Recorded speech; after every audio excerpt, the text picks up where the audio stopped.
Assalamualaikum warahmatullahi wabarakatuh. Saya Mahendra Alfatra Sandi dengan nomor induk mahasiswa 221181072. Nah, kali ini saya akan menjelaskan tentang broadband network. Pertama yaitu broadband network. Broadband biasanya didefinisikan sebagai pelayanan telekomunikasi yang membutuhkan kanal transmisi yang lebih besar dari 2 Mbps atau S1. Nah, mengapa harus broadband? Karena adanya era konfigurasi atau digitalisasi, lalu hardware-nya tidak hanya telepon saja, tetapi ada pula yang digunakan yaitu komputer, Android, dan aplikasi lainnya, lalu mempunyai efisiensi bandwidth dari suara, data, gambar, atau video. Nah, untuk akses broadband ini dibagi menjadi dua, yaitu ada wireLAN atau broadband wire atau wireless, yaitu broadband access. Lalu wireLAN broadband access dibagi menjadi dua juga, yaitu TXDSL dan FTTC. Lalu wireless juga dibagi menjadi dua, yaitu ada wireless LAN dan WiMAX. Nah, kita masuk ke XDSL, yaitu X-Tube Digital Subscriber Line. Ini merupakan teknologi yang mengoptimalisasi saluran telepon biasa menjadi saluran digital dengan kecepatan tinggi yang digunakan untuk layanan broadband. XDSL sendiri memungkinkan terjadinya komunikasi data dan suara secara bersamaan menggunakan jaringan akses tembaga. Untuk perkembangan XDSL itu bisa dilihat pada tabel berikut. Nah, bisa kita lihat itu mulai dari HDSL hingga VDSL dan memiliki bitnote yang berbeda-beda. Nah, lalu kita masuk ke roadmap DSL dan layanannya. Mulai dari SHDSL dikembangkan menjadi HDSL, lalu dikembangkan lagi menjadi HDSL 2 dan dikembangkan lagi menjadi HDSL 2 Plus. Dan yang akhir yaitu menjadi VDSL. Dan berikut adalah untuk layanannya.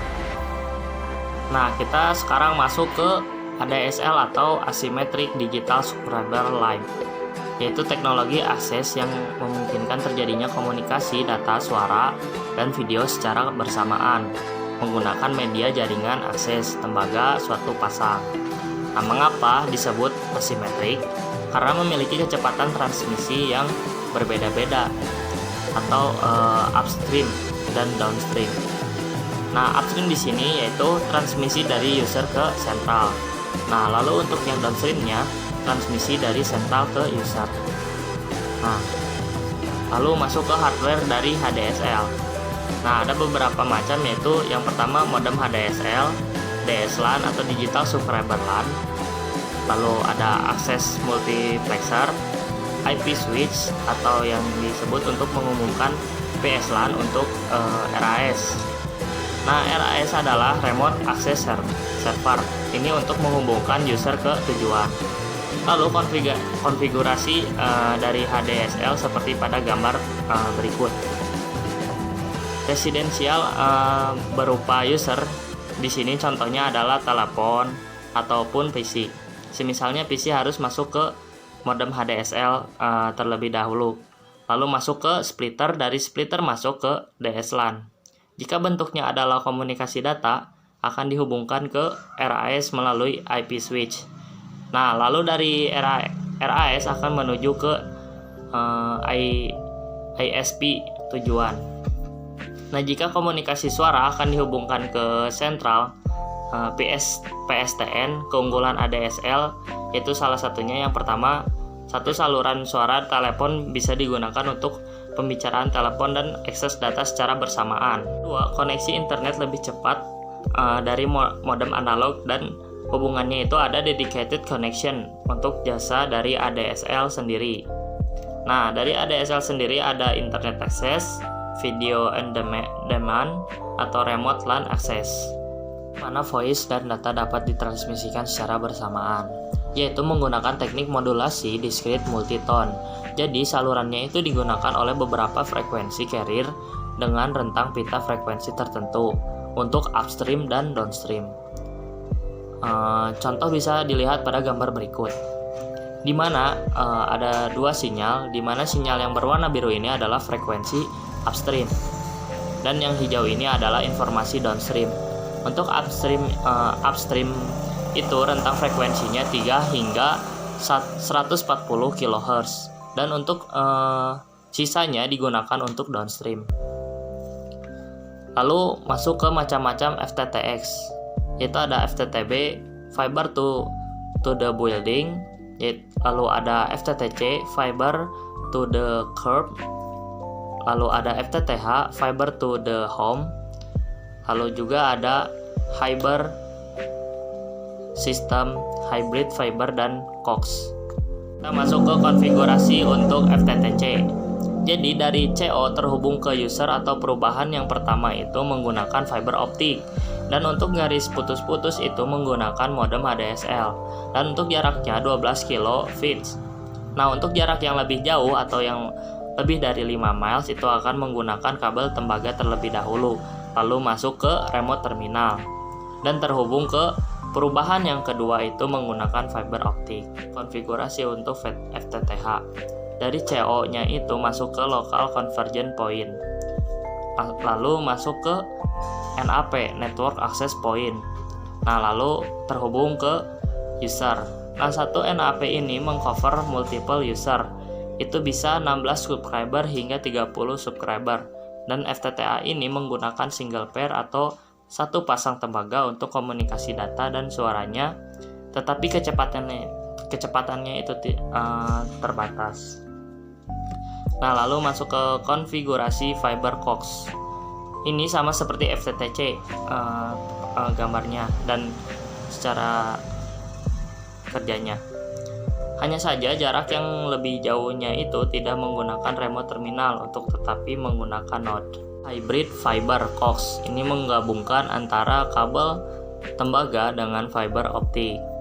Untuk bit node-nya itu 10 Mbps untuk downstream, dan untuk upstreamnya 125 hingga 512 kbps. Nah, lalu kita masuk ke wireless LAN. Ini menggunakan radio gelombang elektromagnetik untuk saling berkomunikasi untuk dari tempat ke tempat lainnya, dan dalam peer-to-peer atau LAN to LAN, umumnya wireless LAN ini diimplementasikan sebagai jaringan extension. Berikut adalah konfigurasi dari arsitektur dari wireless LAN, di mana di sini konfigurasinya ada ad hoc, client server, di mana ad hoc ini dari antar stasiunnya itu bisa langsung terhubung, dan ada client server. Itu menggunakan access point untuk saling terhubungnya. Dan untuk arsitekturnya seperti ini, di mana di sini ada 4 user. User A dan user B itu saling terhubung melalui access point yang pertama. Dan apabila user A ingin terhubung ke user C, itu dari access point pertama akan dihubungkan ke router. Lalu dihubungkan juga ke access point 2 atau access point dari C ini. Nah, kita masuk ke standar dari wireless LAN.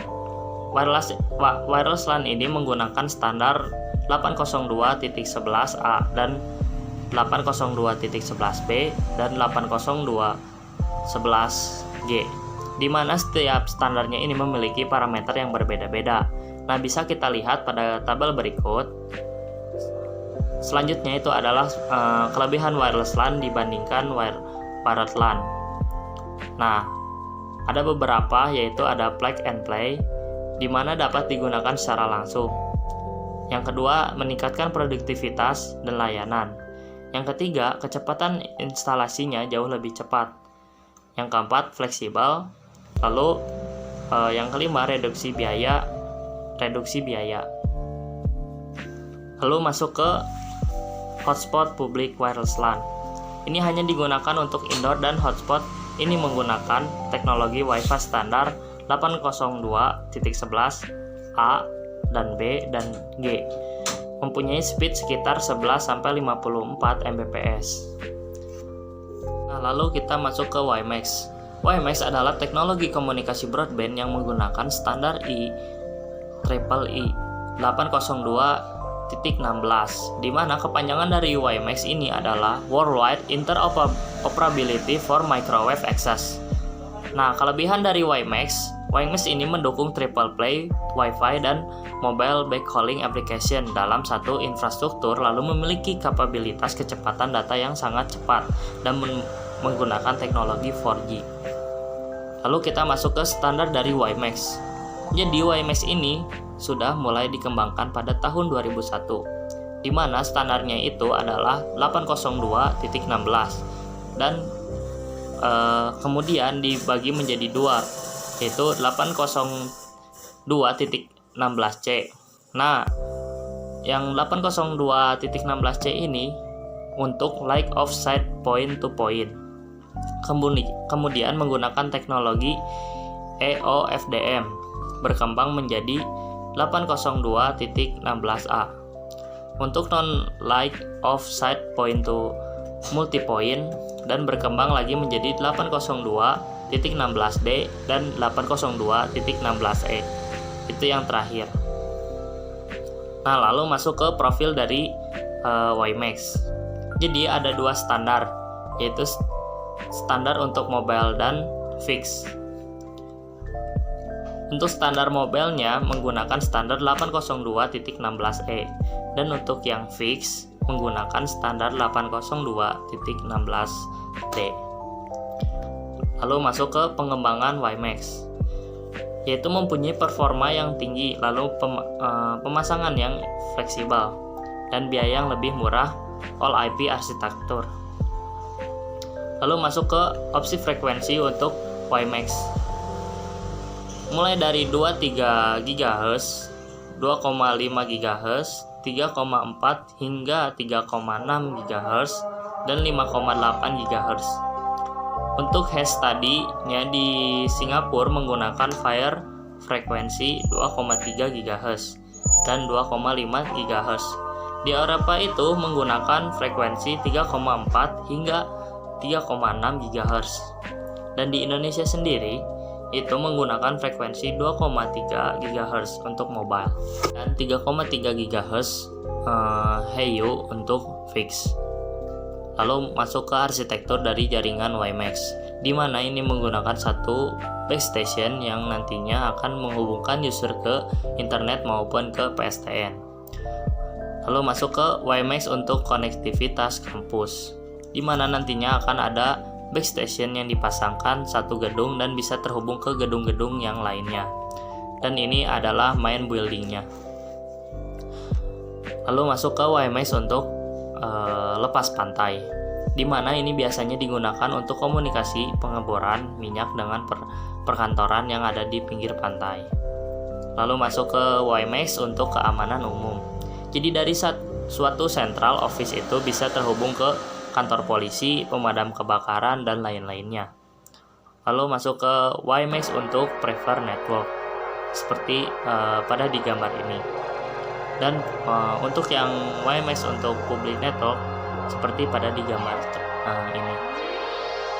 Nah, lalu perbandingan 2GB atau 3G Wi-Fi dengan WiMAX, di mana pada 2G dan 3G ini full mobility, security, dan quality of service rodanya, dan Wi-Fi ini network simplicity dan broadband atau pita lebar.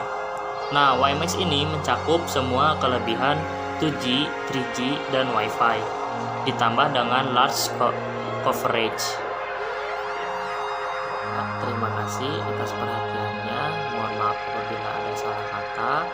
Semoga bermanfaat. Wabillahi taufiq hidayah. Wassalamualaikum warahmatullahi wabarakatuh.